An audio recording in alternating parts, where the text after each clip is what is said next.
while the sun was out. And that Precious. that's the notebook.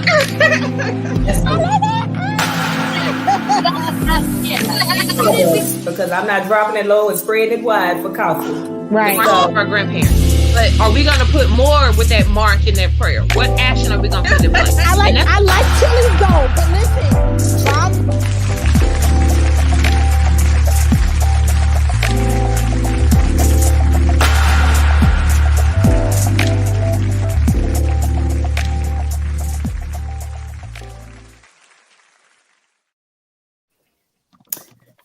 Good evening. Welcome to Ladies POV. We want to thank you guys for tuning in. And while you're here, we're going to ask that if you could just like and subscribe, that would be nice. We're a panel of ladies who discuss hot topics and just multiple things going on. And we give our opinions, but we also want you to jump in the comments and give us your opinion as well. My name is Devin, and I'm joined by four beauties. Courtney, Nicole, three beauties. Hi. Let me count. I'm joined by three beauties. Let me get it right. Miss Rue. Hey. And Latricia. How are y'all this evening? Peachy. Spectacular. Well, you all look gorgeous. And especially that real cute, eclectic picture behind Miss Cooper. I've been staring at that for this whole time and haven't said a word, but I am kind of loving the mouth with the. That's where inspiration. No, I'm just playing. I paint, and so like I see pictures, and I steal the drawing, so I go home and draw them, and then I paint them myself with my own colors because I don't like everybody's colors. I love that. That's really pretty. Yes. Dope. I love the creativity. I wish I was creative like that. I don't know. I craft, but that's about the most I can do. I don't have that kind of creative energy. Well, ladies, since we have a few things that we're going to get into, I'm going to start, I don't mind, with the topic. The first thing I want to get into is this incident that happened on the 10th, January the 10th in Killeen, Texas, where officers were called to a distress call. And they called it like a psychiatric call of a distressed man. And they claimed the officer first used his non-lethal weapon to restrain the man, but he claims it didn't work. So of course he had to go to his gun, and this man he succumbed to his injuries. We'll just say that. And there is so much going on in Killeen because this incident made me start to kind of delve into like all the things going on in Killeen. And I don't know, everything about it just makes me nervous, especially with all this going on now. I'm concerned. Rue, why don't you chime in on this? I know you've got a lot more familiarity with Killeen than some of us ladies. What do you think? Because I'm from there. So when I heard the story, it was disheartening for one, because that's technically my hometown, because when I came to the States, I moved to Kempner, Texas, and Kempner is south of Killeen, and everybody knows that you don't have a lot of choices on where you go to school. So it was either I go to Lampasas or I end up going to Shoemaker or any Killeen school. So I ended up going to Shoemaker and Killeen, but it is a military town. And again, me being military, that's where my family ended up, was in Killeen. And we already know that in Killeen, there's a different type of culture. Like us being military, we kind of take care of our own families. It is you don't call the police in Killeen. It's because either they're gonna take forever to get there, or if you're still in the military, then it goes through your chain of command, and so you don't want to get in trouble on your on the military side. So you don't really mesh the civilian world with the military world, because it can cause problems for your life just in general. So it wasn't a thing to really call the police unless somebody was about to die. Like we used to think it was like the murder capital to us, because soldiers would go home, like come from deployments and then kill their wives.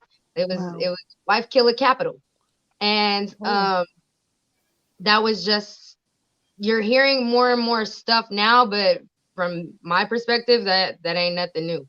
It's not nothing new. Like, you don't call the police, especially not for a health and welfare. Like, if you do a health and welfare check, you already know that it's going to be the police being sent.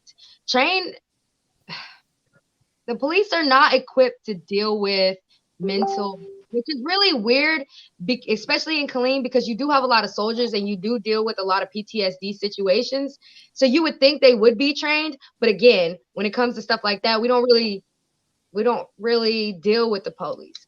And then another thing that I wanted to hit on too was the fact that some of the police are actually ex-military. You have to remember that too.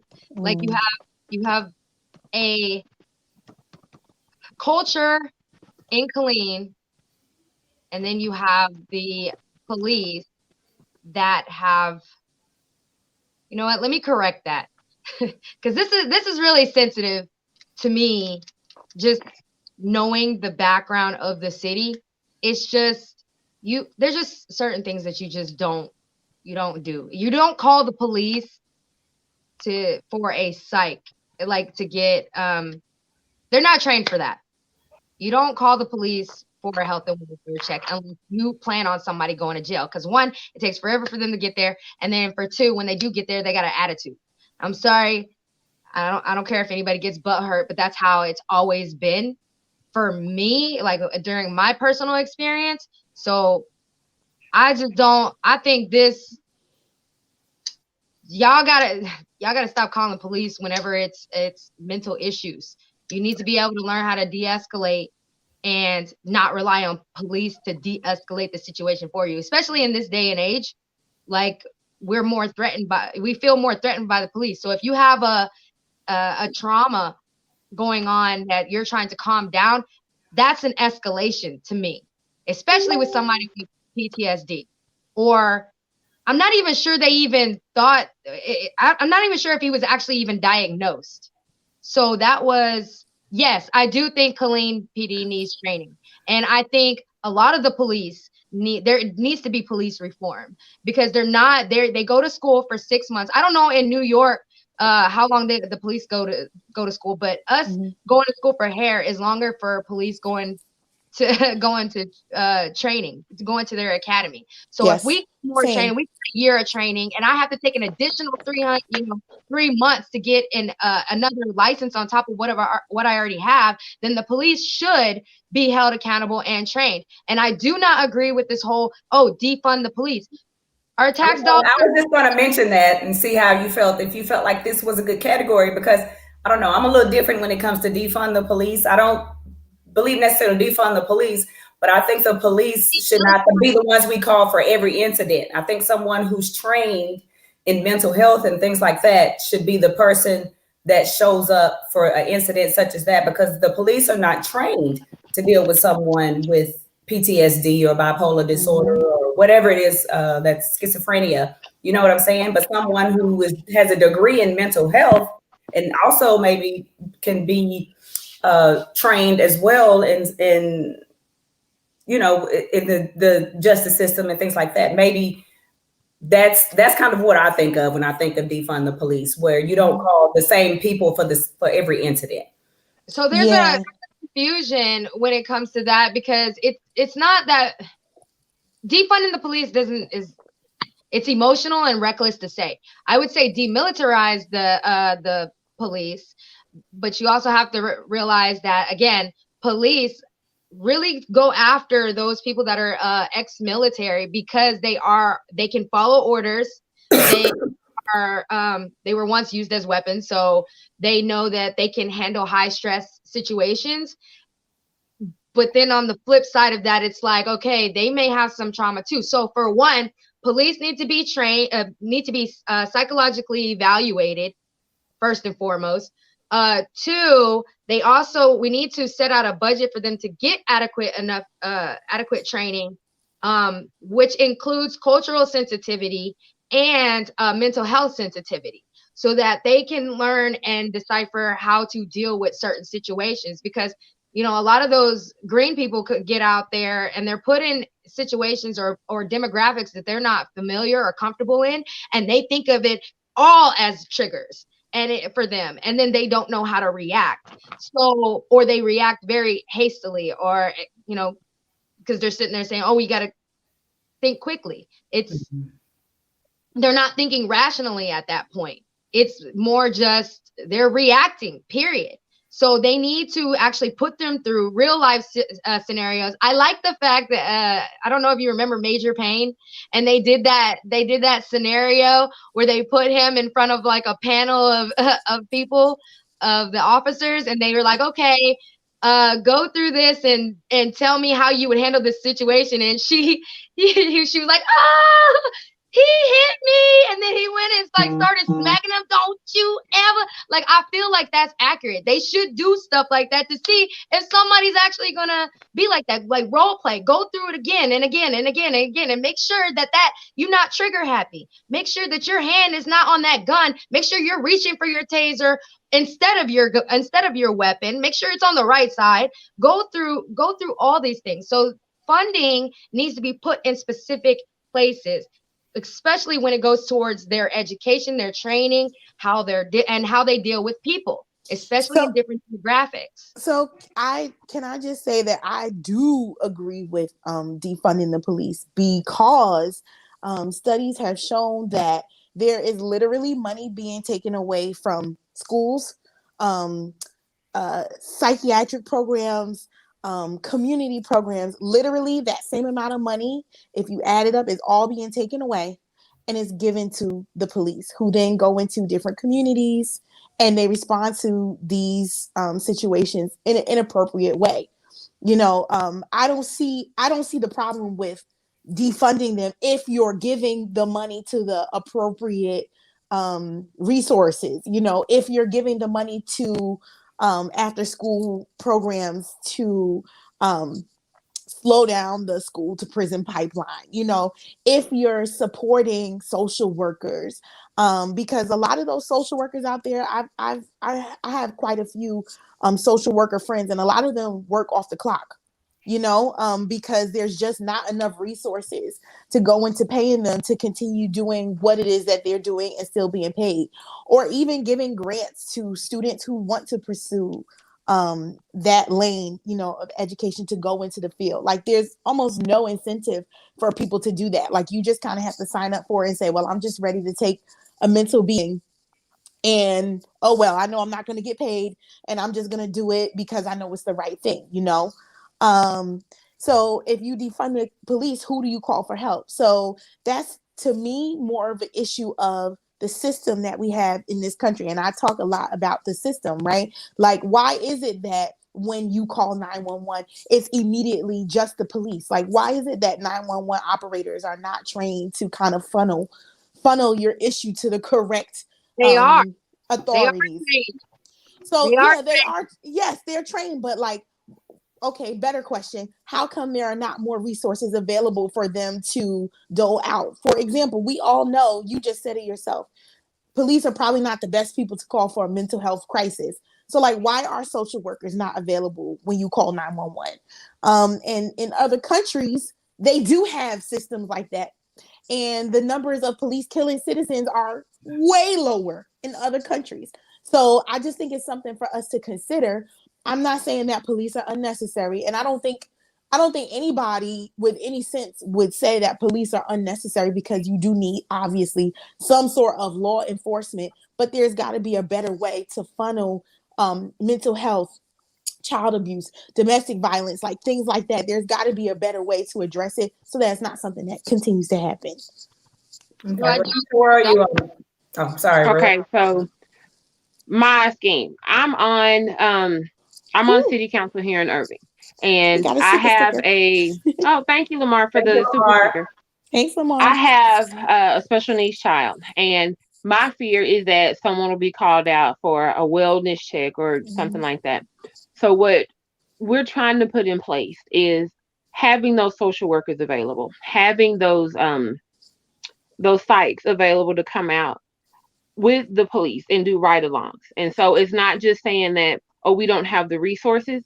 You have to have those social workers who want to go do that. You know, Mm-hmm. we see like the negotiators when the bank robbers or whatever, or kidnappers are asking for ransom, that they come in and de-escalate the situation. We have to have more people who want to sign up to be trained to go into that, because that training is there. It's not a lot Mm-hmm. of people signing up for that. Makes You sense. also have to take into consideration that a lot of those backgrounds, that's a different degree. That's not just going to the police academy for 6 or 7 months. That's Oh, Mm-hmm. going to school for years. So a lot of people feel like, I'm going to There's no school seven, incentive. 8 years to get this, and then y'all Yeah. only gonna pay me what y'all paying the police. I'm not gonna do that. So Mm-hmm. again, it is a numbers game. And then with us talking about defunding the police, that's more money that we don't have to offer them. that's not I'm not for defunding the police. I'm for retraining. I think it needs to be constant training. Our teachers have to be retrained every year. Healthcare, we have to go and be retrained every year. Hairstylists, don't y'all have some kind of test or continuing education y'all have to do every year? So I'm not Mm-hmm. understanding why police are not pulled off every 6 months and said, hey, look, you need to take a mandatory 7-day vacation. Well, we can't call you. You need to be, we need to pay for 50% of this, send you somewhere to regroup. And then I think they need to have weekly or monthly check-ins with someone that has some type of degree that can say, hey, how are you doing? Let's look back at all the stuff that you have put into the computer that you've done this last 6 months. Are there any red flags? I think we're not holding our higher ups and law enforcement accountable. Because with me at work, if paperwork and stuff isn't funneled through correctly, I'm who they come to. When there's a breakdown on the floor, or if any of our people in other countries have issues, I'm where they come because I should have caught it. So I feel like no one is checking in with these police. Now, I'm not absolving them of anything.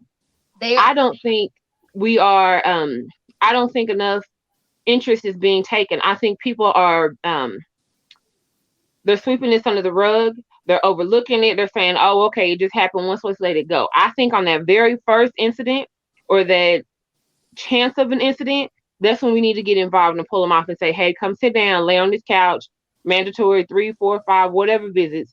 Mm-hmm. Let's get this straight." Um, Yep. the young man in Colleen, I couldn't even watch all of that. Y'all don't know how my heart breaks when I watch some of this stuff. I'm just like, I can't watch it. there I are so stopped. I stopped it's watching so it. Like, many other things that could have been done. I'm just like, yeah, it's too is that much. our only option?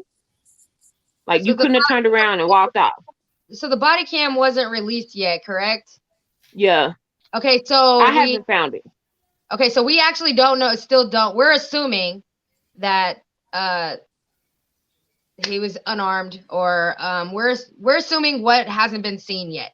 So we're waiting on that. Now, when you're talking about, again, defunding police, that's exactly, somebody put a message up there, and they said, I don't think defunding, can we get that one up back up, please? I don't think defunding the police means take away every dime they have. Okay, so defunding, when you defund something, you are taking money away. Like, us being taxpayers, you're saying that money is coming from us and it's being taken away from the schools. It's not being taken away from the schools. It One has is. nothing to do with the other. It is. It's But not. it It's is not. though. It's not being taken away. Everything is budgeted according to how much dollars is coming in, right? Because even with even with our education system in different counties, it's budgeted out by counties. Mm-hmm. So you can't say that they're taking away. That's exactly how much that they budgeted out for that department. Because there's other. But why do you budget? Why would you budget more for the police department than you would for your education system? Like, why? Taking it away from the education system, that is very irresponsible to say that, because I they're think not. that's semantics. That's not what they're doing. Well, at our meetings, just from sitting in the meetings, I can't say that the money was taken away, or, the budget. It was how it was allocated. We get, Correct. X amount of funding from the state. Now, Mm-hmm. when all that defund the police came across, our very first one that was thrown out, if it would have passed, we would have had 37% less police on the street. Now, Irving has a reputation of having police everywhere. I don't have a problem with that. I would much rather walk outside and know that I'm going to see a police within 5 minutes than walk outside and wonder, okay, is somebody going to come and rob me because they know there's no police coming? I do think, again, this budgeting and allocating of these funds that we're doing, more needs to be put on training than what we're spending it on. Because when I saw some of these people going in and in 6 weeks they were walking around the courthouse with a gun, I was like, what the hell? Like, I had to study longer than that for my HR exam, and all I'm doing is signing papers, letting people go across the water. Like, what? And then, I have an attorney friend. I totally agree with that. I think that they do need more training, and they do definitely need better psych exams and regular routine. And that right there is where it falls. These people are coming in and they're so numb. The psych who are giving the evals are so overloaded, and they're being pressured by our higher ups saying we need more people on the streets. Pass them. I am nowhere near a psychologist at all, and I see some of these folks because that may not be the case. They like, okay, it may not be the case 100% of the time, but it's more than not. The structure is the same. The structure, I say, demilitarize the police, because the structure of it is technically the same as being in the military. You have your unpack that, because I've never been in the military, so I don't know what you mean by unmilitarized. Okay, so the police's job is to protect and serve. Originally, when you call the police, you're looking at when you call the police, you're basically, it's an emergency situation and you need the help, right? When they're acting as a military force, that's when they got their riot gear on and they got their helmets and they're pushing the public to abide by their will. That's what I mean by that. Then they look like weapons instead of protecting and serving their civilians. Do you get what I'm saying? So a lot of people are more fearful because they're like, oh, they're acting like they have to keep something away from somebody versus protecting to like serving the individual. Can I get that text back up? I didn't see it. Do they need more training though? Yes, they do need more training. And that's the whole point. So if you take away the funds, who's paying them? That means then it would operate off a corporate system, meaning the police can be bought. So you don't want to defund anybody. We can reform, and that would make a better statement, I would say. Like I had this thing where I was going, and now I forgot just that quick. But it was because you said something, Lucretia, about now I can't even remember it. But it was directly when I said about allocating and where the funds are coming from. The counselors, the assessment. So they do get assessed. They do get evaluated, but my thing is they should be getting evaluated prior to actually entering, just like Border Patrol does a psych eval and they do a lie detector test. I think the police should be doing the same thing too. I'm not sure in different states if they do. I don't know.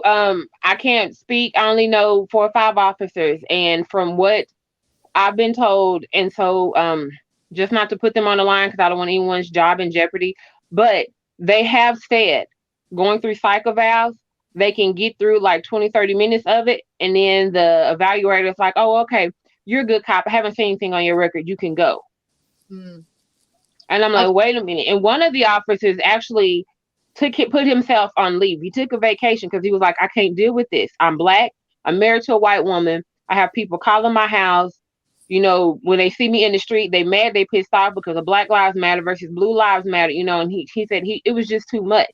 And he went and was like, I need to be retrained because right now I'm pissed. I'm ready to bust somebody in the head. What do I do? And sitting here listening to this man who carries a gun every day, that is on the street every day, say this coming from inside the organization, I was like, what in the are we allowing people to do? I mean, where is the accountability? I mean, he got help, thank God, but it wasn't like it was easy for him to go and get. So when I say we need to reallocate these funds, I don't want to take the money from them, but I think they need to be in training a lot longer. I think it needs to be more than one psychological assessment, probably 3, one before you enter, one halfway through, and then one at the end. And then I think they need to be continuous. What I were you agree. going to say, Before we Courtney? move on, really quick, I just want to read this quote to explain to y'all why I was saying what I was saying earlier from this article. So basically, New York City's proposed budget for the fiscal year of 2021, which is set to be implemented in July pending approval from the city council, includes a whopping $2 billion in cuts across multiple agencies, including education, housing, parks, health, social services, right? And the cuts are being made in response to a $9.5 billion dip in tax revenue owing to the pandemic. Cut to the police department, meanwhile, are only 0.3% of all those cuts. So this is why I'm saying, like, you're taking money away from all other avenues. Sorry, I'm losing my microphone. You're taking money away from all other avenues that if you invest in them, you probably won't need as much policing. So that's the only thing that I'm trying to get across. Okay. And can I kind of, I know we've been on this for a while, so let me kind Yes. of piggyback off of what we're talking about, because it kind of rolls into it. This new movie coming out by Nate Parker, which is about like an ex-Black Panther father who was also an ex-Marine who witnessed his child being killed. And there was by a white cop murdered, basically. And there were no repercussions. So he kind of took it into his own hands and kidnapped the police officer. And it's a movie basically about vigilante justice. And it kind of rolls off of what we're talking about and the cops not being properly trained and not being held accountable. And I'm excited about the movie, but sometimes I feel like these movies kind of take us a couple steps back. How do you guys feel about it? It sets a precedence for more violence. Mm-hmm. I totally agree. Which I feel, you already know, war is necessary. But I feel like because it's a Spike Lee joint, it's going to be deeper. I think what we're seeing just on the surface right now. I think it is going to be a message, and I'm hoping there's a message for both sides. Like, what if this happens? You know, what if somebody actually like decides this is what I'm gonna do? I hope there's an answer for it in the movie. Like, let's put it into a realistic perspective. If that, I'm honestly, super surprised it hasn't already been a headline. I'm surprised that we're just now seeing this on the big screen and that I haven't picked up the Dallas Morning News and seen this is what happened. Right. I want to see, like Rue, if there's going to be any answers to this situation. I'm interested because I'm going to be 100% honest. I have felt like that what this movie is portraying, I felt like that's an answer. Mm-hmm. I felt like if we, at the height of it, I felt like if we retaliated, maybe it wouldn't be so much. And I had to go back and do some reevaluating because I was like, well, what is that really going to answer? And just like Rue, war is necessary. I had that feeling too. And a lot of it, I always internalize and I make it really personal. My daughter's 6'2". The guy she dates is 6'5". Dark, very handsome, very smart. Going to school for some, I don't know. But he's not in the drugs or in the streets, but he's been stopped several times because his parents have money. He has a nice car. I keep thinking, okay, if my daughter and boyfriend are pulled over and they're shot, what am I going to do? Right. So I'm really interested to see how Nate Parker and Spike Lee put this together. I'll be streaming it. I'm not ready to go back to the movie theaters yet. We are still in a pandemic. So I'm waiting. I'm waiting on it to come, if I can sit in my bed, especially now because I'm in a flare-up, eating gummy bears because that's all I can tolerate. I'm waiting on it to come because I'm really interested in seeing how they're going to play this out. I definitely am interested in the premise of the film, but I have not forgotten about that whole Nate Parker fiasco a couple years ago, and I don't know if I really want to give my resources to that. I did not like, what he did and the circumstances. But I think the response to being called out about it is what really, really, really upset me. And I haven't forgotten that. And I actually lost male friends over that. So I don't know. I'm lost. What fiasco? I'm Oh, you don't. Okay, so basically, Nate Parker and a friend of his, a couple. Well, let's go back. So a couple of years ago, the oh my God, forgot the name of the movie.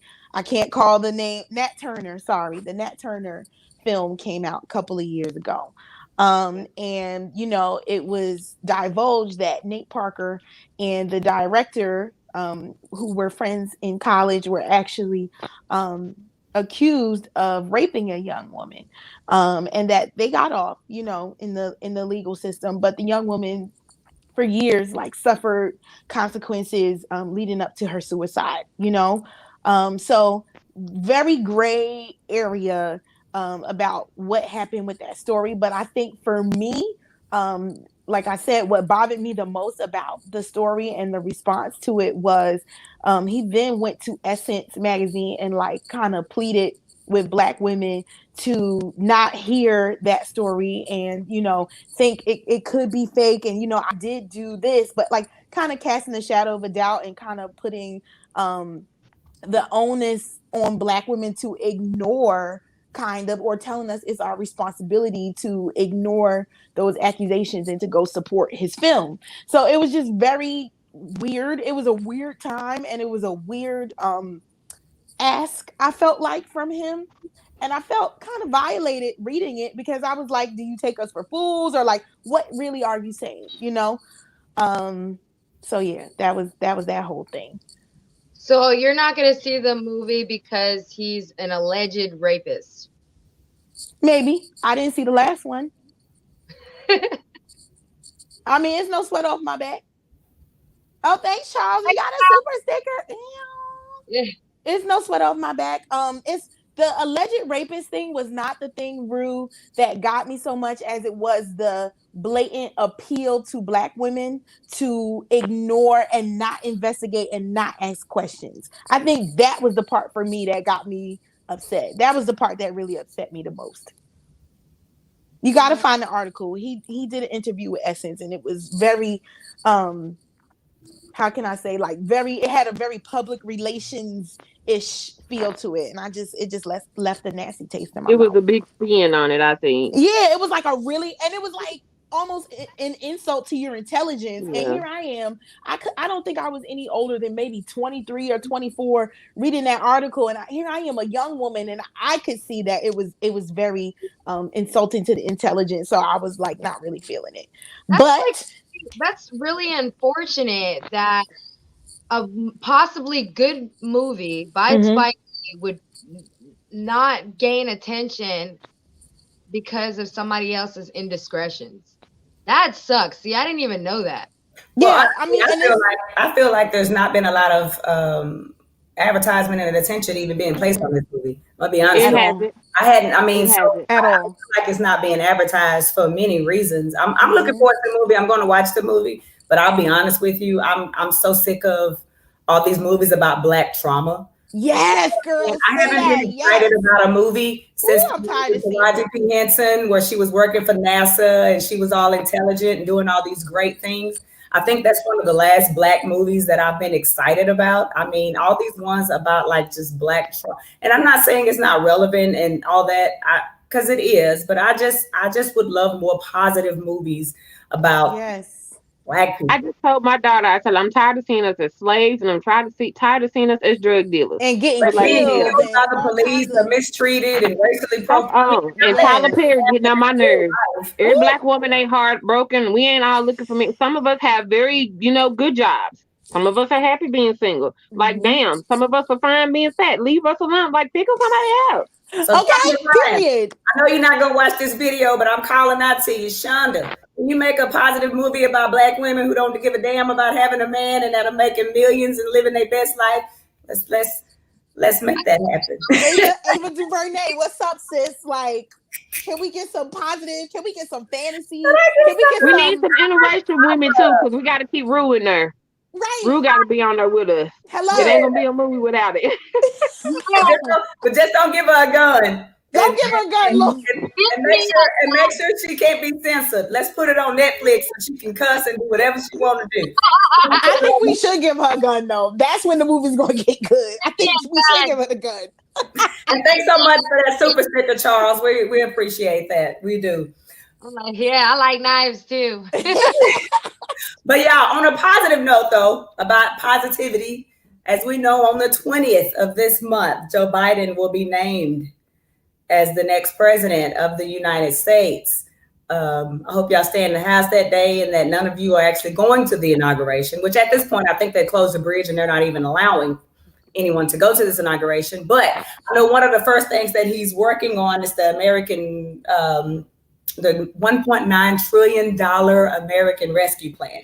And with this plan, he will like mount a vaccination program, like community programs, deliver immediate relief to families, including $1,400 per person as a check. And he will also make sure he supports the communities that are struggling in the weight of COVID-19 by also allocating funds to like the small businesses and, you know, different things that have been affected by this COVID-19 pandemic. So what do you guys think? Are you excited about? And of course, the plan is very ambitious, but the fact that this is one of the first things he wants to do is just to bring in the positivity. And I think he's going to kind of put a shadow on all of the BS in the background by coming out as a more positive president and a more for the people type president. What do you guys think? Let's just see. That's all I can say. At this point, I'm hoping for the student loans. Just help me with my student loans. That's it. I mean, yes. Like, I mean, I'm not being facetious. I'm being 100% honest. Yes. Help me with my student loans. I have mine, and then my daughter is at SFA, and I'm trying to pay along with financial aid and scholarships without taking loans. And it's taking her longer to get through school because I don't have $30,000 sitting in the bank. Right. I mean, she even came home and did 1 year at community college for the classes that she knew would transfer because money is gone. I can't even say tight. Money is gone behind 20. Last year was $24,700 some dollars for 1 year. Just like, yeah. I mean, I think saw about this $1.9 trillion American Rescue Plan. Oh, I think we are just kind of like, at this point, I have very low expectations for everybody. Why do I feel like America needs to be rescued by, like, you know what? No. Come on, Rue. Do it, girl. Do it. Say it, because I think we're thinking the same thing. Girl, we're 40 minutes in. Come on. No, I'm not going there because this fool, he gonna be he probably going to end up dying anyway. I don't know. Just it sounds like a good thing. Like it sounds like a good thing, but I again, where's all this money coming from? We're already in debt, so the other country. Like I told my peers and my daughter, we're not changing anything different. I'm not going to start spending money on new stuff, expecting his money to come in and pay for anything. We're going to keep operating the way we are. We're going to keep saving the way we are because I believe 9 times out of 10, it's not going to happen. And I don't want anyone in my circle to get their hopes all up high and then be very disappointed. So keep doing. I'm going to keep providing the way I am now. Yeah, also people need to realize they sitting there talking about the supposedly these bailouts and these stimulus packs. Y'all are paying that back. At the Period. Stop getting happy about it, dang it. Like, what the hell? Can somebody call Trump though before he leaves and tell him to run me my check before he goes? No, I just want my check. Girl, just hang it up. Before he leaves, I'm gonna need him to run me my check. I'm still waiting. You might have to send him a pigeon or a smoke signal, sis, because he is banned from everything. Banned, like. But he shouldn't be banned from signing my check, though. Right. Girl, they have taken all ways of communication from that man. Shopify and Spotify is the Right, two that took me out of here. right. So I got to figure out a way to get to him, don't I? Yes. They're I'll like, go through Black Planet. I don't think they banned him yet. I'll get him through Black Planet. I'll do that. they put him in timeout. They put him in the corner. Is that why I ain't got my check yet? The fools messed up my check. Oh Lord. Okay, so my husband just told me that there was a commercial on TV though for education reform. So maybe Okay. we'll get in there. Really? Yeah. Okay. Well, since we're on there, let's get on this No Child Left Behind Act that started in 2001. Foolishness. It was It's a policy. No well, way. they claim they tweaked it in 2002, but with this No Child Left Behind thing, they still require the standardized test to be done for all children, which I think is a very discriminatory test, and they actually penalize the low socioeconomic areas who are testing this. And I just think that I don't know. I feel like it's just stupid. I feel like you go through your whole year doing well, but your whole life, your whole education can be determined by this one test. How do you ladies feel about that? Yeah. So I went to a magnet school, and I graduated in 2006. So I got there like 2002, right around that time, where they were like tweaking the No Child Left Behind thing. And already at a magnet high school, there's like intense focus on SATs and things of that nature. But like, I got to tell you, I don't really remember much of the education that I got. Like, it's not that type of learning and teaching is not practical. And it literally is just teaching you how to take a test. So you're spending your entire high school career learning how to take a test, but you're not learning like basic functions. I mean, I think that's like an issue with the American educational system in general. Like, teach me about money, teach me about taxes. I don't know, teach me how to change a tire, like practical stuff that I would need, you know? We used to have those classes called home ec.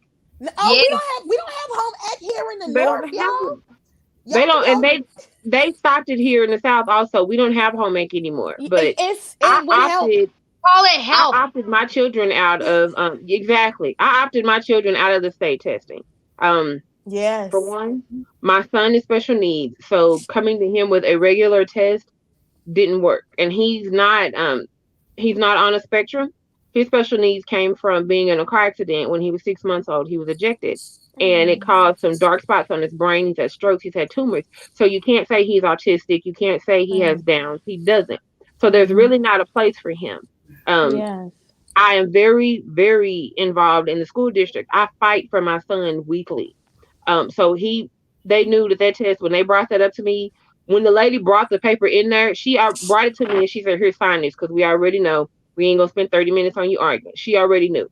My daughter, who is an honor student, she's in 8th grade.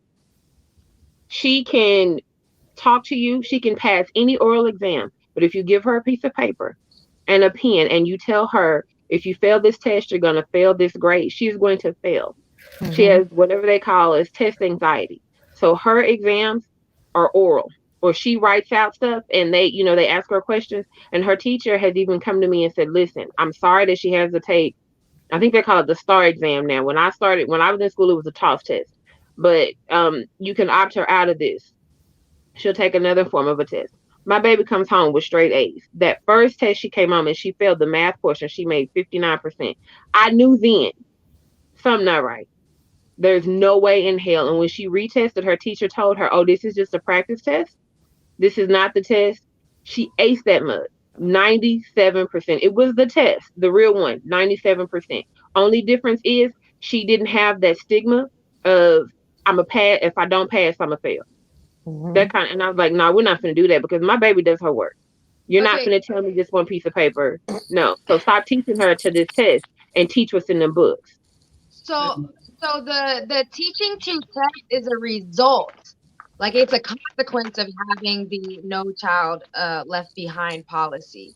So it wasn't, they didn't do it on, I don't think it was done on purpose. Like they were trying to find a way to have low poverty schools or poverty schools have access to the same resources as higher functioning schools. Right. But in order to track how well the school was doing, that's when they started coming out with the test. So then now the schools are dictated by tests, which dictates how funds are released to the schools. So if we're going to try to reform it, I feel like you have one, we need to change how the funding is.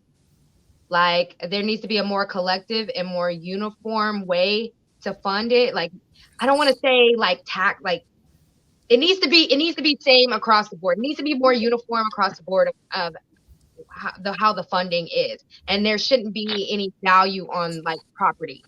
Yeah. So and then quality of education. If you're gonna test, it should only be a week. It shouldn't be a CBA, a DBA, a freaking STAR test, a tax test, a final exam, like all sporadic through like that doesn't. If anything, you should build a board like how TDLR comes and inspects our schools and stuff. Like our cosmetology schools and our barber schools, there needs to be a board where they send and they can sit in the classroom and evaluate. Usually right now, the principal, the assistant principal, they do self-evaluations, kind of like the police. They do self-evaluations. So you need to have a board set out to actually go in and review how teachers are, and do it like randomly. Do a random inspection. Go pop up. Because I used to do that with my kids. I'm gonna pop up and see what you doing. What you doing? Why you standing up on the table? So yeah. And then my other solution was like the assessments would be more qualitative. I don't know how to say the word. Qualitative. Got you. Like it needs to have quality. Like we need to teach critical thinking. We also need to teach cultural sensitivity, and that needs to be in like your elementary grades. And I feel like if we did all this, then that's how we would reform our education system, and that would be a whole lot better than. I am hopeful because sitting in these meetings, I'm hearing more people that think on the lines of you, Ruth, than some of the older members. About 10 years ago, when I first started attending city council meetings and school board meetings and PTA and getting involved, it was maybe 2 of us out of 70 people that had any thought about changing anything. Everybody was, oh, well, it's fine. I feel so spacey and gappy. Y'all, this Mobic and Lyric got me woo. But it's just doing good. I don't think anybody really, I'm going to say I don't think they cared. I think it was more of, the government going to take care of them when they graduate. So let me just get them through school. Now there seems to be more parents that are like, no, I need my kids to know how to do this and do that. I understand they're not writing checks anymore, but my son still needs to be able to balance his check account. Yeah. So the No Child Left Behind, I don't think it was meant to go this route. No. In some kind of way, somewhere in there, it didn't do what it was intended to do. I do think we got a better chance now that Betsy, my favorite person, is not in office anymore. That's all I'm gonna say. I'm trying to do better. Is not in office anymore. That was one lady I have to tell y'all because she messed over special education. If I'd have saw her, y'all be bailing me out because I'd have punched her right in the throat. Like I wouldn't even say it high. I'd have hit her right here where she couldn't speak, and I wanted to crush all of this.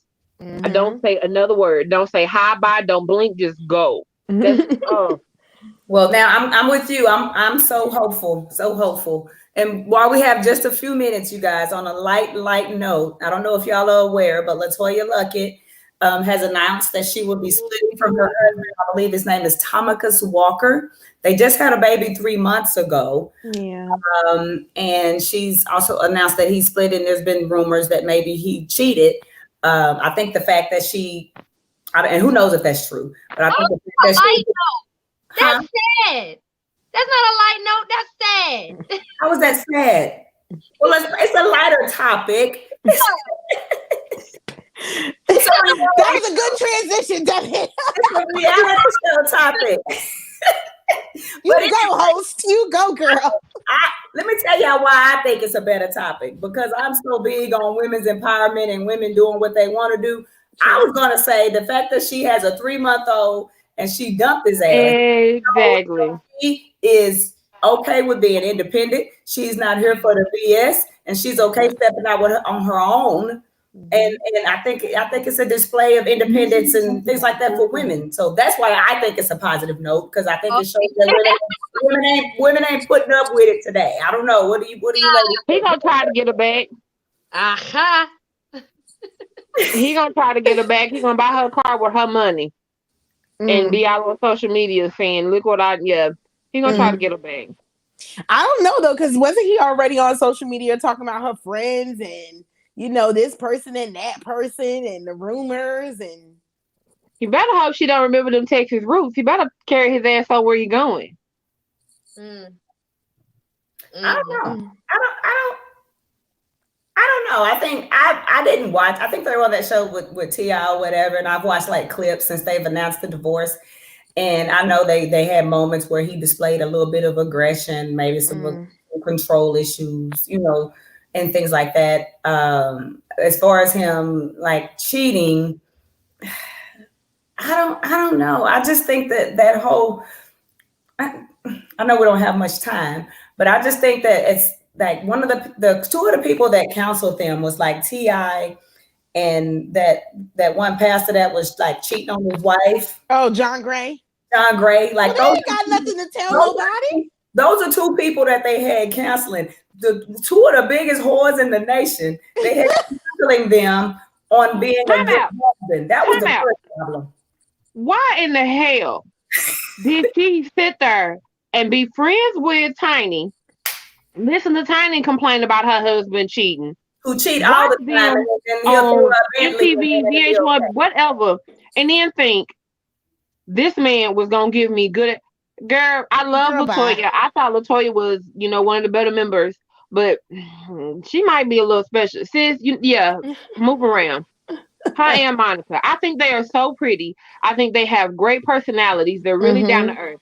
I don't understand. I just go. I mean, I'm fine being by myself, so I may be a little biased. I'm not one of them that, I gotta have somebody. Like me being single, to be single, that's not the end of the world to me. I am so lost. You're gonna have to specify it to me, Lucretia. Are you single or you're not? Because last week, hell, I don't know. Okay, so here's the deal. You're single. Story time. Here's the deal. Okay, so a couple of shows ago, there was some comments made, and Miss Rue was like, "Oh yeah, we're gonna do the dating thing. Yeah, she's single." That was her comment. So a friend of mine was here, and he was like, "Your friends think you single?" Yeah. She said a friend of mine, though. I said, "Huh?" He said, "Your friends think you single." I said, Thank you, I think I'm single. I said, and that was I said, I thought I was single. Right. And he said, so I said, I thought we were friends. I didn't. He said, so do you do what you do with your friends? I said, no. He said, okay. He said, are your friends over here doing X, Y, and Z for you? No. He said, okay, so that means we more than friends. Okay. And he said, so I can't believe you didn't know that we was together. I said, first of all, I don't assume anything. Because what you're doing here, you could be doing with everybody else. So until you claim me or say, I want you and only you, I'm single, bruh. Ain't no ring. And that's when Mary had a little lamb, period. So in that very next day, my good morning text was, good morning, my girlfriend. Oh, hey, boo. How are you?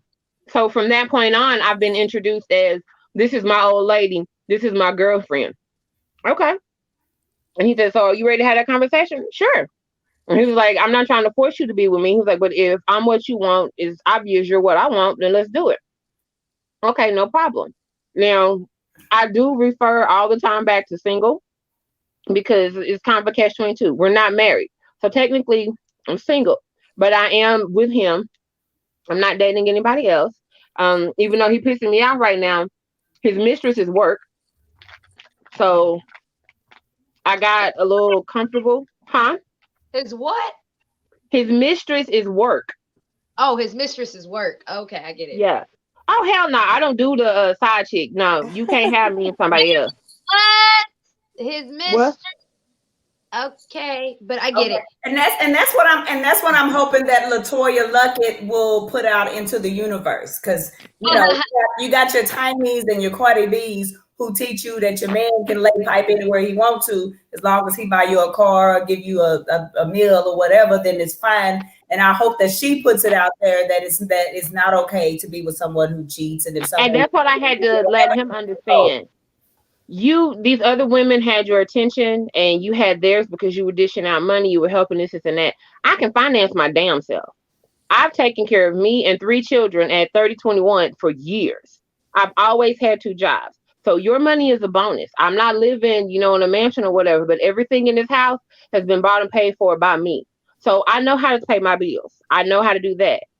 I need you to be accountable. I need you to be loyal.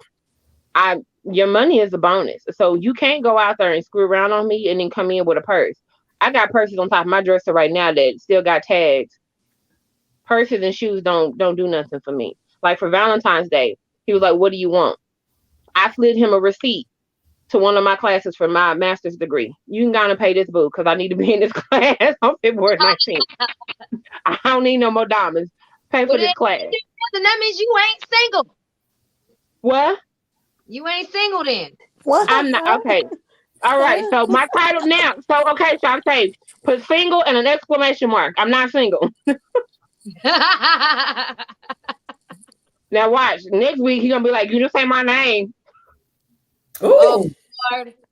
Ooh. Yeah, no, I'm gonna say it from this perspective. Like, I don't feel like cheating is the end all. I'm sorry. We have to be realist at some point. Like, even the women have a tendency to, you gotta wander an eye. And I feel like as long as you're honest and completely honest with that person, then it's not necessarily cheating. Like, you can sit there and you can explain to your spouse, like, look, I don't know what's going on with me right now, but he looking kind of good. Or, hey babe, this chick is really giving me some attention. Like, I feel like that's not the end all. You can even talk about that. I feel like as long as you're talking We about have stuff. those conversations, but I guess it depends on how you define cheating. Mm-hmm. Yeah, If you gotta hide it from me, if you have to hide it from me, yeah, that's it. that could be like the Doritos too. Like, I tell you, don't freak my Doritos, and you're in there eating my Doritos, and then come and tell me that you didn't do it. The kids did it. Like, you're cheating. That's you.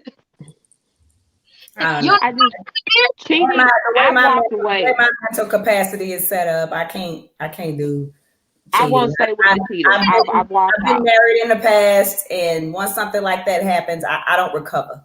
The relationship is never like it was in the beginning.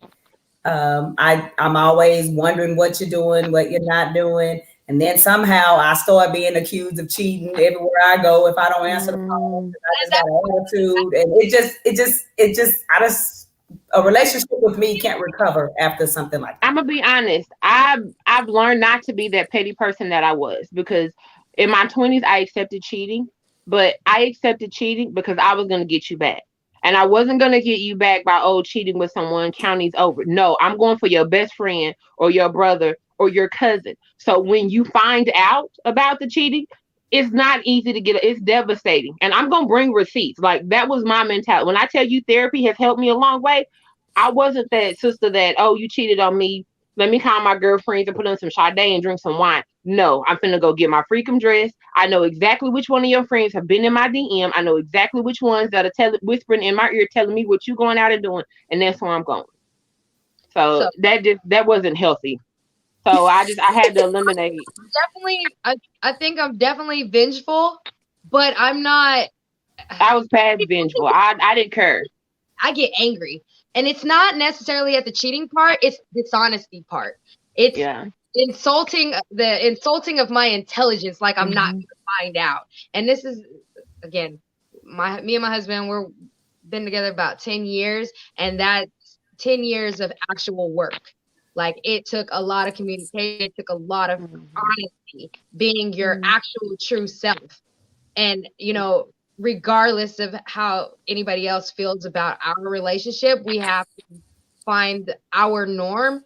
And I realized that there's a lot of stuff that I can deal with. Kind of like Will and Jada. There's a lot of stuff that we can personally deal with. And it's not that we're being stupid or naive or anything like that. It's that we internally have limits for ourselves. And cheating for me is not a limit.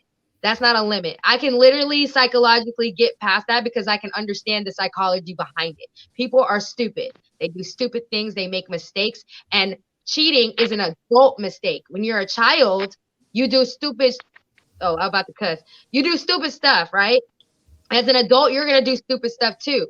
But it's like usually stigmatized whenever somebody cheats. It's like, oh my God, you're dumb. You're stupid. You got to, like, you better leave him. Da, da, da, da. But in order to find an actual partner, you have to accept all their faults. You have to actually talk and communicate and get through even that. And I feel like a lot of marriages quit because they don't want to put that time and work and effort in and actually accept a person for who they actually are. Like good, bad, and ugly. Like that's, I'm so grateful for all our different personalities, because that one ain't gonna work for me. You're not cheating on me, because like I'm 40 now. It might not be till I'm 80 before I say, okay, I forgive you, because I know me. And so that's not something that I can accept. Huh?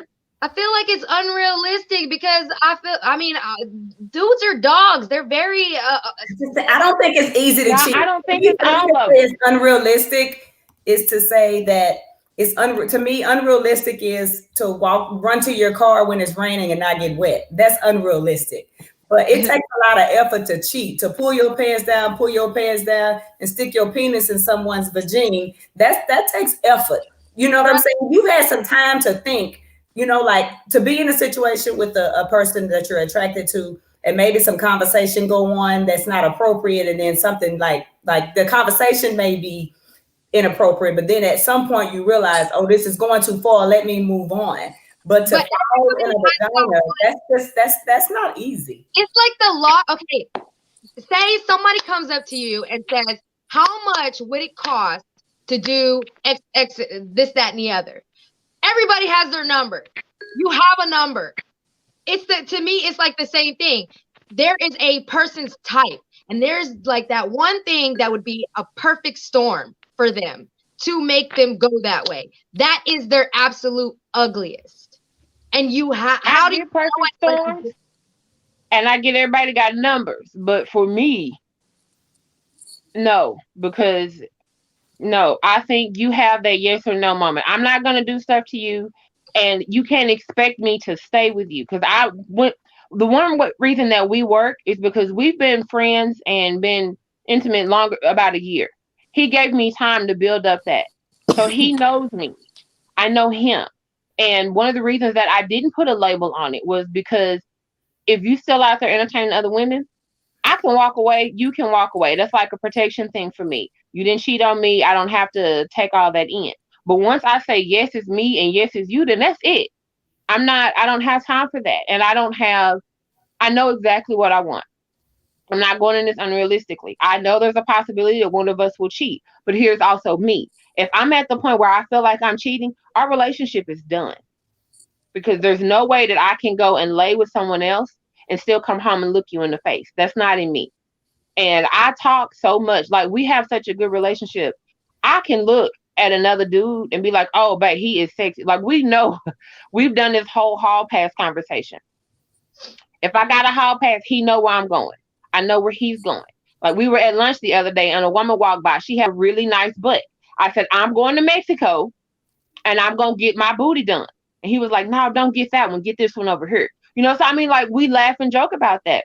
But I don't think I'm not one that can get over it. I'm with Shantae. Orange is not my color. And they're gonna take my wig too. I can't go to jail. I'm not gonna go to jail, but you're gonna feel it. Like, when I say vengeance, I remember going to church with a dude's best friend. I feel like he was at church. I feel like I walked in the church arm in arm. So yeah, I'm not. it's I'm situational. not the one to cheat on. I really do feel like it's situational because people do have weak moments, and then you also don't understand, like, especially knowing a person. Like, there may be a trigger. Like, what if somebody in their family passed away and they were just distraught and they, ended up going to cheat or something like that? You wouldn't stay with that person. No, it's a trigger and a confidence. That he's comfortable enough to come to me and we can talk about it, or go to a family member. If he's religious, go to church. You can go anywhere else, because I don't think there's healing in a vagina. There's a trigger and I said confidence. I meant consequence. And if I have told you where cheating is going to get us, and you still think that's okay, you don't respect me. You don't love me. What's the point? No, I'm not. Okay to break up. I think it's okay if you get to a point to where I'm no longer that person that you want to be with, and that I'm with Shantae. I'm going to your funeral too. You know what I mean? Like, I've seen the devastation of cheating. I have family members. We have one set. The last two babies are 6.5 months apart, because while she was pregnant, he was messing around. This woman raised this other child like hers. It ain't gonna happen. It's not gonna work with me. You cheat, especially unprotected. Oh hell no, we are done. You don't respect me or my body because you took a chance. You didn't know what that heifer had. I ain't got time to play with you. Bye, boy. But I can walk away like that. I'm talking about one night stands. Don't have this long term, weeks and months relationship. Oh, because then, I'm going back to petty. You gonna go try to file for something, disability or something, and I might have done sold your social security number to somebody else, or I'm gonna help somebody with your identity theft. Like, I don't have that middle. I don't see gray on that. I don't know. I feel like we have to get past the emotional response to it. Like, it is very emotional to deal with a cheating spouse or significant other. However, I feel like the emotionalness of it eventually dissipates. Like, you didn't like it at the time, but then if you break down exactly why you didn't want them cheating, it was like, oh, I felt stupid. I felt insecure. I felt inadequate. I felt like he couldn't, like, why couldn't he just tell me about it? And it's other issues, underlying issues. But once you start working through those, then you can figure out, like, was it really a problem that he cheated, like the sexual act in itself, or was it the fact that he confided in someone else? And then you could go and work through stuff like that. But what were you about to say, Deb? When we break that down, I still got an issue, because now I'm being held accountable for your issues. Because if I'm going to confide in somebody else, then I should have been woman enough to come to you and say, look, I have stuff I need to talk about, and I can't talk about that with you. So, sometimes we ain't pulling no knives. And don't encourage Rue, because Rue like knives. Look, I'm telling you, there was a point, again, I was very, very vengeful, but like, I threw golf clubs on the roof. I busted out tail lights and everything. But it took me getting to the point, like, what is the worst thing that I could take? What is the worst possible thing that I could take from somebody? And cheating wasn't it. Cheating was not the worst that I could take. And so to me, then it wasn't, I knew that I could, then it wasn't that big of a deal after I got even. But Courtney, do you have anything on this topic before we wrap up here? No, because you know me, Miss Single as a Pringle over here. I'm like, wow, that sounds like a lot. I think it's, to wrap it all on my opinion, I think it's just to each his own. I think though each relationship, each partnership, you sit down, and some people can handle things, some people can't. You know what I'm saying? There's probably things in my relationship that I tolerate that some people wouldn't tolerate, and theirs. I think it's to each his own, you know what I'm saying? And I just think it's important to have that open line of communications, and I'll let everybody know from the jump, I don't do it. I exit out quick. My family put timelines on my relationship. They all make they make money bets. They make bets. Take me to leave. I'm just saying, because I can't do it. I can't do it. I'm at a place in my life where my happiness and my peace is the utmost importance to me. And if you can't take that, then it is what it is. Any final thoughts, ladies, before we get out of here? Yeah, we ran really long today. Thank everybody for coming on. Today is a mess. I've been at the doctor's office on a Sunday, so y'all know how much pain I was in, and I'm legally high. So don't run off talking about Lucretia was on her high. I'm legally high. Every damn thing I done took, I got a prescription for. So don't do that. Don't do that. My sister-in-law be calling me talking about what you want. Nothing. You ain't know that high, girl. You ride that roller coaster. These are herringbone gummies. These ain't the real gummies. You ride that roller coaster all the way to sleep, honey. Trust me. Have a great week, everybody. Yeah. Yep. Thank you, guys. Thank you guys so much for tuning in. Once again, I'd like to ask you to please like and subscribe and just leave a comment. And until next time, y'all be blessed. Good night.